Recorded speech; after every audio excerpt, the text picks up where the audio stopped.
and welcome to Up South for all the top news stories of the day from South India with me, T.S. Sudhi.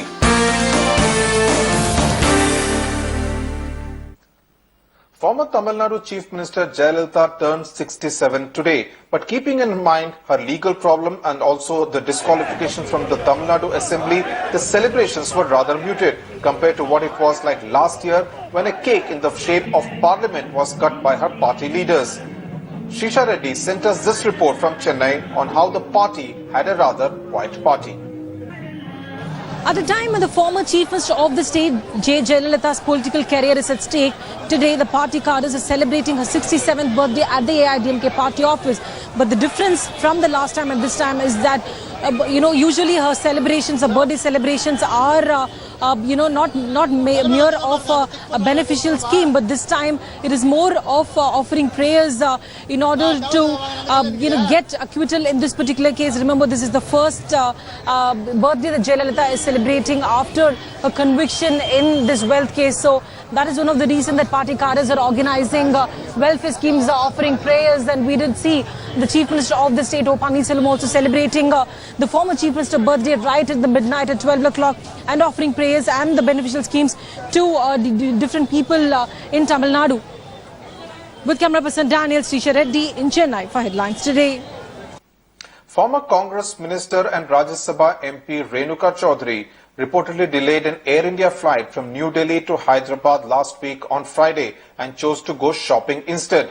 The incident has stirred a massive row, and different MPs who were there on that flight travelling to Hyderabad from New Delhi, they have lodged a complaint. In fact, the flight was to take off at 7 p.m. and it was delayed by almost 45 minutes. The MPs who were there, they have complained to Air India, which has now initiated an internal inquiry into the incident. But Renuka Chaudhary has slammed the charge that she delayed the flight. She says the entire incident is an attempt to malign her reputation and asked Air India to show the shopping bills if she was indeed shopping. You've been alleged to delay the flight, Air India flight on Friday by 45 minutes. First of all, the flight was late by 2 hours. It was scheduled to arrive at 5 o'clock. And it took off at 7 o'clock, whatever it was. Then we were informed that it's 7 o'clock.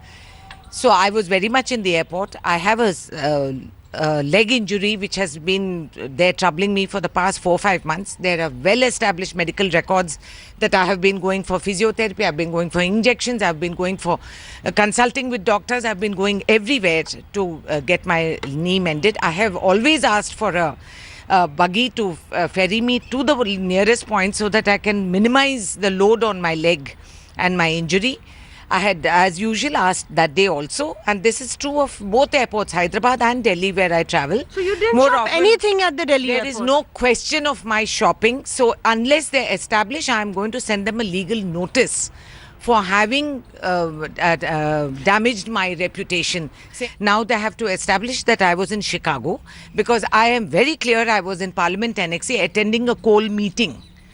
And there are several members of Parliament there who have seen me and who are witness to this. So there is no newspapers, the media reports point to that? This is exactly what I'm saying. Just because we are supposed to be VIP, we don't think we are VIP.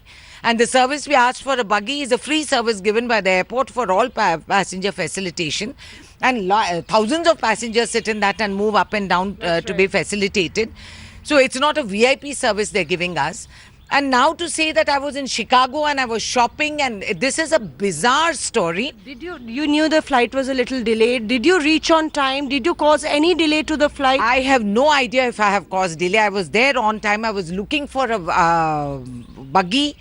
I may have taken time in walking because it's quite a distance. Yeah. And since I'm handicapped at this moment, it takes a while for me to walk. Fair enough. So if I have delayed inadvertently, then I will apologize. But I have not gone delayed because I was shopping. I have not gone anywhere else. I came to the airport to leave on the aircraft, and this was what was done. There was no buggy available, despite them giving me assurance that there is one waiting. And I dragged myself. Then my knee got swollen, and the crew on the Air India flight gave me a bag, a Ziploc bag with ice in it, and I iced my knee for 2 hours so that I could get out and walk there. And even at the other end, I have problems. Everyone is witness to this. For the past 6 months, I've been struggling. Will you take up this matter with the Yes, aviation of course minister? I'm going to take it up with the aviation minister. This is not fair that you just lagao a story about anyone and then just go berserk with it in the morning without even verifying with it.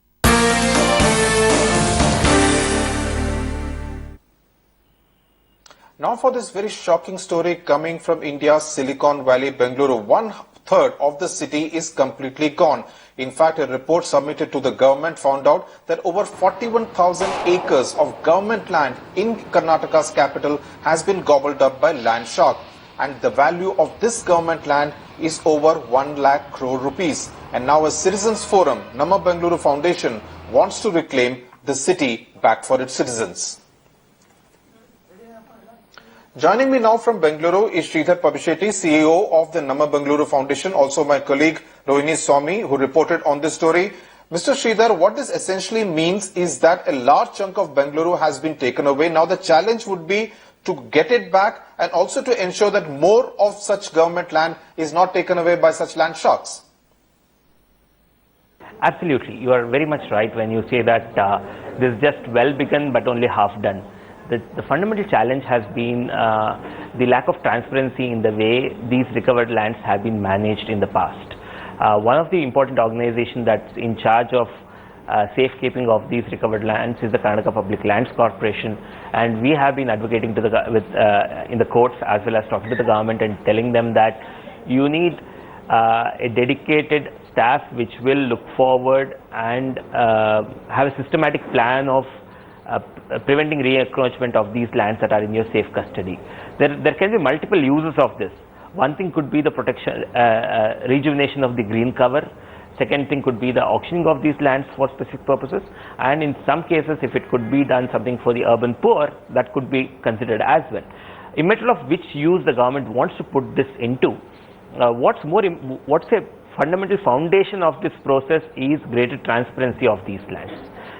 Though the information of these encroachments have been in the public domain for a long time, the process of getting these encroachments removed itself have been such an uphill task for citizens and freedom fighters like Doraiswamy to come together and under the aegis of Nama Bengaluru Foundation to fight for it.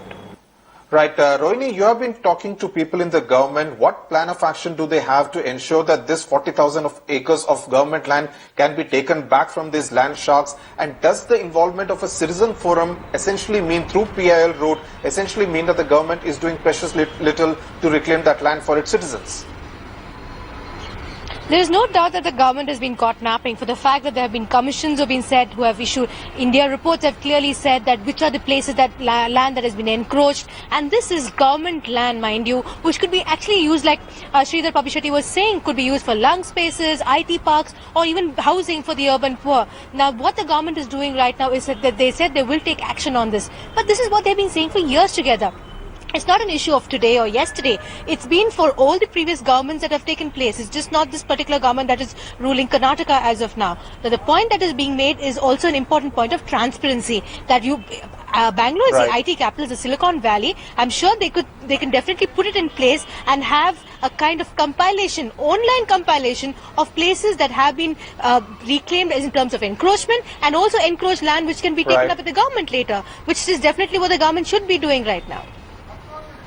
Right, Rohini, this is definitely a story we will continue to track very closely. It is going to be of great interest to the citizens of Bengaluru as to whether this 40,000 acres of the city is going to be taken back by the government. Sridhar Pabishetty and Rohini Swami, thanks a lot for joining us there from Bengaluru. Now, Prince Father Alexis, who was abducted by the Taliban in Afghanistan in June last year, is a free man and he returned home to India last week after 8 months in captivity. In fact, he thanked Prime Minister Narendra Modi for helping to secure his release, and he spoke to Headlines Today's Atir Khan and recounted his horrific ordeal in Afghanistan. We are with Father Alexis Prem Kumar. He's back safely. He's back with his family here, and we'll have a word with him after his return. Father, it's been a miraculous rescue for you, and your abduction happened immediately after the consulate in Herat was attacked. What can you tell us? What happened on that particular day when you were abducted? That particular day, I was not expecting that it would happen. So I was working in a school, and I was happy to go because I have been there working since 2011. And I received this warning. It's true that it was not safe for the Indians to travel that day. I took the warning. So always you have a gunman next to you, and you are all the time chained, 24 hours. Your legs are chained, your hands are chained. So you are kept like that. When you want to go to the toilet, when you eat, then you are free. When you do some exercise, you are free. Otherwise, you are kept all the time in chains. So that was the difficult part. It was a really painful thing. But I tell you, the people in and around me, they are very, very genuine. So I'm really grateful to, repeatedly I'm really grateful to our Prime Minister, Mr. Narendra Modi, and all the officials, especially the embassy people in Herat, in Kandahar, in Ambassador, in Kabul. They took a lot of efforts. I'm really grateful. Now in our focus on the union budget, we talked to a group of senior citizens and jewelers in Hyderabad on what their expectations are from Union Finance Minister Arun Jaitley.